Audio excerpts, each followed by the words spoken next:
ಕನ್ನಡದ ಅತಿ ದೊಡ್ಡ ರಿಯಾಲಿಟಿ ಶೋ ಬಿಗ್ ಬಾಸ್ಗೆ ಆರಂಭದಲ್ಲೇ ವಿಘ್ನ ಎದುರಾಗಿದ್ದು ಬಿಗ್ ಬಾಸ್ ಕಾರ್ಯಕ್ರಮಕ್ಕೆ ಶಾಕ್ ಉಂಟಾಗಿದೆ.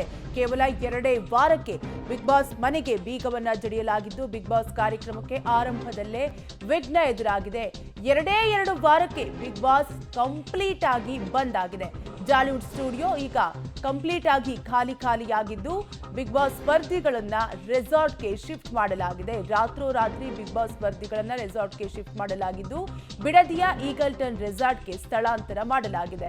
ಒಟ್ಟಾರೆಯಾಗಿ ಕನ್ನಡದ ಅತಿ ದೊಡ್ಡ reality show Bigg Boss season 12ಕ್ಕೆ ಆರಂಭದಲ್ಲೇ ಬಿಗ್ ಶಾಕ್ ಎದುರಾಗಿದ್ದು ಬಿಡದಿಯ ಕೈಗಾರಿಕಾ ಪ್ರದೇಶದಲ್ಲಿರುವ ಜಾಲಿವುಡ್ ಸ್ಟುಡಿಯೋಗೆ ರಾಮನಗರ ತಹಶೀಲ್ದಾರ್ ಬೀಗ ಜಡಿದು ಬಿಗ್ ಬಾಸ್ನ ಎಲ್ಲಾ ಸ್ಪರ್ಧಿಗಳನ್ನ ಹೊರಕ್ಕೆ ಕಳುಹಿಸಲಾಗಿದೆ. ಜಾಲಿವುಡ್ ಸ್ಟುಡಿಯೋ ಈಗ ಕಂಪ್ಲೀಟ್ ಆಗಿ ಖಾಲಿಯಾಗಿದ್ದು ರಾತ್ರೋರಾತ್ರಿ ಬಿಗ್ ಬಾಸ್ ಸ್ಪರ್ಧಿಗಳನ್ನ ಈಗಲ್ಟನ್ ರೆಸಾರ್ಟ್ಗೆ ಶಿಫ್ಟ್ ಮಾಡಲಾಗಿದೆ. ಬಿಡದಿಯ ಈಗಲ್ಟನ್ ರೆಸಾರ್ಟ್ಗೆ ಸ್ಥಳಾಂತರ ಮಾಡಲಾಗಿದ್ದು ಬಿಗ್ ಬಾಸ್ ಸ್ಟುಡಿಯೋ ಕ್ಲೋಸ್ ಆಗ್ತಿದ್ದಂತೆ 17 ಮಂದಿ ಸ್ಪರ್ಧಿಗಳು ಕಾರಿನಲ್ಲಿ ರಾತ್ರೋರಾತ್ರಿ ಎಲ್ಲಾ ಸ್ಪರ್ಧಿಗಳನ್ನ ಅಂದ್ರೆ 17 ಸ್ಪರ್ಧಿಗಳನ್ನು ಕೂಡ ಬಿಡದಿಯ ಈಗಲ್ಟನ್ ರೆಸಾರ್ಟ್ಗೆ ಶಿಫ್ಟ್ ಮಾಡಲಾಗಿದೆ. ಒಟ್ಟಾರೆಯಾಗಿ ಕನ್ನಡದ ಅತಿ ದೊಡ್ಡ ರಿಯಾಲಿಟಿ ಶೋ ಸಾಕಷ್ಟು ಅಭಿಮಾನಿಗಳನ್ನ ಗಳಿಸಿದಂತಹ ಕಾರ್ಯಕ್ರಮ, ಕುತೂಹಲದಿಂದ ನೋಡ್ತಿದ್ದಂತಹ ಕಾರ್ಯಕ್ರಮಕ್ಕೆ ರಾತ್ರೋರಾತ್ರಿ ಬೀಗ ಜಡಿಯಲಾಗಿದ್ದು 2 ವಾರಕ್ಕೆ ಬಿಗ್ ಬಾಸ್ ಸಂಪೂರ್ಣವಾಗಿ ಕ್ಲೋಸ್ ಆಗಿದೆ.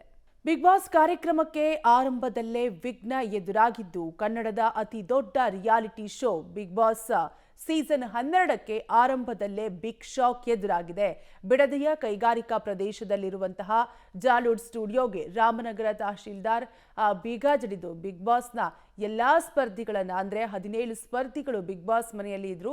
ಈ 17 ಸ್ಪರ್ಧಿಗಳನ್ನು ಕೂಡ ಹೊರ ಕಳಿಸಿದ್ದಾರೆ ತಹಶೀಲ್ದಾರ್.